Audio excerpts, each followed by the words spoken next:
Si vous n'êtes absolument pas convaincu que par Marie, vous souhaitez peut-être, oui, en effet. Rester en France. Oh. Non, vous expatriez, mais préférez investir sur l'immobilier en France. Eh bien, c'est possible, Marie. On peut s'expatrier et investir quand même en France à travers la pierre. On va vous dire, tiens, comment faire, comment vous en sortir, pourquoi ça peut être intéressant pour tous. Avec Jean-Marc Le Prado, le président d'Enola. Bonjour Jean-Marc. Bonjour à tous. On va pas y aller par quatre chemins. Est-ce qu'il est intéressant pour un Français expatrié, Jean-Marc, d'investir en France ? Alors oui, il peut être tout à fait intéressant. Je suis désolée, je n'avais pas prévu le coup. Ça peut être assez curieux d'ailleurs, mais parce que beaucoup de Français qui sont expatriés à l'étranger investissent localement, mais il peut être tout à fait intéressant dans certains cas pour un Français d'investir en France, notamment quand c'est souvent le cas également, il prévoit à un moment ou un autre un retour en France, oui, ou en métropole lorsqu'il est dans les dom-toms. Donc il peut être tout à fait intéressant d'investir à la fois en France et à la fois sur le territoire métropolitain. Ça permet de prendre un coup d'avance. Alors du coup, voilà, je suis expatrié, je suis français expatrié à l'étranger, mais je compte quand même investir dans l'immobilier français. Quel type d'investissement privilégié ? Alors ça va dépendre, chaque cas va être naturellement particulier, notamment en termes de profil, notamment en termes de patrimoine déjà constitué, en termes de capacité d'apport personnel et de financement. Mais on peut rester en général sur des actifs tout à fait classiques qui sont de l'immobilier d'habitation, éventuellement du commerce ou un immeuble avec un pied d'immeuble en commerce, des choses tout à fait traditionnelles. Acheter dans le neuf, c'est pertinent quand on est expatrié, qu'on veut investir en France. Le neuf, c'est à privilégier ? Alors, à privilégier, je sais pas. Le neuf procure des avantages, un certain nombre d'avantages, des frais de notaire réduits, a priori beaucoup moins de travaux à prévoir dans les 15 à 20 ans qui suivent. Donc, il y a un certain nombre d'avantages extrêmement importants.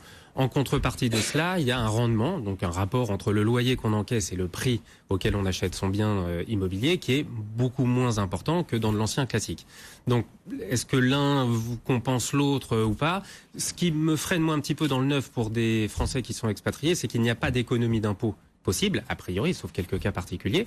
Donc, faire du neuf sans économie d'impôt me semble pour le coup vraisemblablement pas très pertinent quand on veut être un investisseur averti. Bon, moyen alors le neuf. Du coup, vous privilégiez plutôt d'autres actifs, d'autres investissements ? Alors non, sans privilégier, mais on est ouvert évidemment. Tout Français qui est installé à l'étranger peut investir en France sur n'importe quelle classe d'actifs. On peut acheter des bureaux, on peut acheter des entrepôts, on peut acheter... Alors là, pour le coup, évidemment, il s'agit plutôt de diversification patrimoniale. Celui qui a, on va dire, une situation tout à fait classique va plutôt rester sur de l'immobilier traditionnel. Après, est-ce que c'est en meublé ? Est-ce que c'est en location nue ? Est-ce que c'est à Paris ? Est-ce que c'est en province ? Alors vous le disiez, quand on vit à l'étranger mais qu'on veut quand même investir en France, il y a une autre question à se poser, c'est celle du retour. Quand vais-je rentrer dans mon pays ? Quand vais-je rentrer en France ? Et ça aussi, ça compte pour l'investissement immobilier. Par exemple, voilà, je suis expatrié, je sais que mon retour en France aura lieu dans un an. Comment cela peut-il conditionner mon investissement ? Alors, ça va probablement appeler à se poser la question de savoir est-ce qu'il faut aller sur la défiscalisation ou pas ? Parce que naturellement, la défiscalisation, particulièrement la loi Pinel ou la loi Malraux, sont réservées à des résidents français.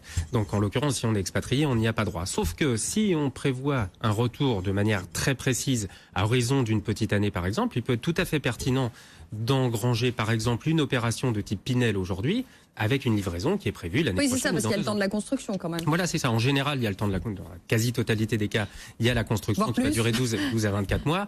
Et donc, ça laisse tout le temps nécessaire pour bien organiser son opération en devenant propriétaire aujourd'hui et en étant livré et bénéficier de l'économie d'impôt dès son retour en France. Et le financement, il est si simple que cela quand on est expatrié pour investir en France ? Alors j'aimerais vous dire oui, mais non. La problématique est vraiment très prégnante pour les non-résidents qui souhaitent investir en France. Les banquiers, traditionnellement, sont plus compliqués à manœuvrer pour ce genre d'investissement. Il arrive très régulièrement qu'ils réclament un apport personnel qui est plus important que pour un résident fiscal français. Les conditions sont souvent moins bonnes que celles d'un résident français et l'obtention même du crédit est plus compliquée. Quelle que soit la situation financière et salariale du... Alors bien entendu non. Si vous avez 4 millions d'euros sur votre compte dans une banque en France, il sera plus facile d'obtenir du crédit. Pour Marie, pas de souci. En revanche, pour le commun des mortels, c'est pratiquement toujours beaucoup plus compliqué pour un non-résident. Alors il y a une autre grande question bien sûr quand on s'expatrie, c'est celle de la fiscalité. Vous en parliez il y a quelques secondes. Quelle fiscalité sur mes revenus français si je vis à l'étranger ? Alors, en fait, le calcul du résultat fiscal va se faire exactement de la même façon qu'on soit expatrié ou qu'on soit en France. C'est la fiscalité qui va, elle, être déterminée sur deux choses. Alors d'abord, il y a un minimum de 20% de forfait d'impôt sur le revenu fiscal, plus 15,5% de CSG-CRDS naturellement.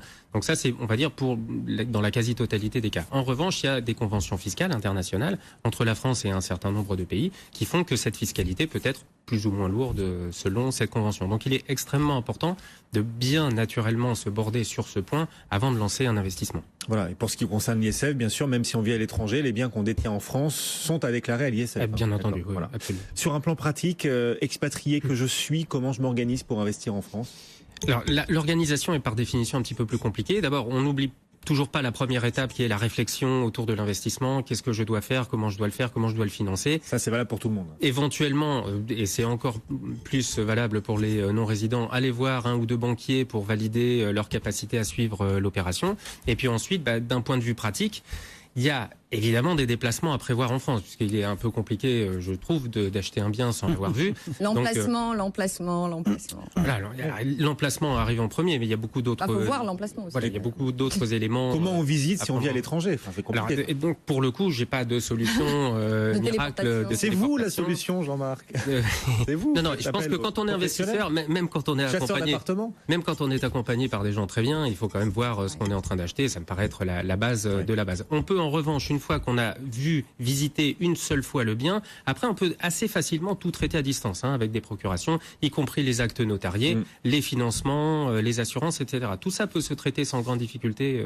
Donc un seul déplacement potentiel. Voilà quelques recettes donc pour vous qui souhaitez peut-être vous expatrier ou passer votre retraite, on va y arriver, à l'étranger pour malgré tout investir en France parce que notre marché immobilier a encore du potentiel. Quelques idées et scénarios pour ceux qui sont français mais en France, vivant en France mais souhaitant investir à l'étranger. Les enjeux sont les mêmes, c'est-à-dire que vous disiez que trouver un financement quand on est expatrié pour investir en banque, en France c'est compliqué. L'inverse c'est vrai, on vit en France, on veut investir à l'étranger, c'est aussi compliqué de trouver un financement. Ça l'est certainement encore plus. En revanche, ça peut être tout à fait intéressant pour un Français d'aller acheter, on parlait de l'Espagne à l'instant, ça peut être tout à fait pertinent d'acheter aujourd'hui en Espagne, y compris pour une prévision d'utilisation. On peut être spéculateur, donc investir en pariant sur la plus-value. On peut être aussi un peu malin en disant j'investis aujourd'hui à Barcelone par exemple, en effet, en me disant je vais le mettre en location pendant une quinzaine d'années, puis ensuite le récupérer pour moi lorsque je serai en retraite. Et puis vous avez des jolis rendements. Et il y a d'excellents rendements. Et bien voilà. Avec un risque évidemment naturellement plus important. Quelques idées pratiques signées Jean-Marc Le Prado, le président d'Enola. Merci Jean-Marc d'être venu nous voir. Et Marie Cœur de Roi, notre voyageuse. Elle nous emmène chaque jour visiter ce monde de la pierre. J'ai du mal, découvre. Je vous ai soufflé, chaque fois davantage. Merci Marie, à demain. À demain.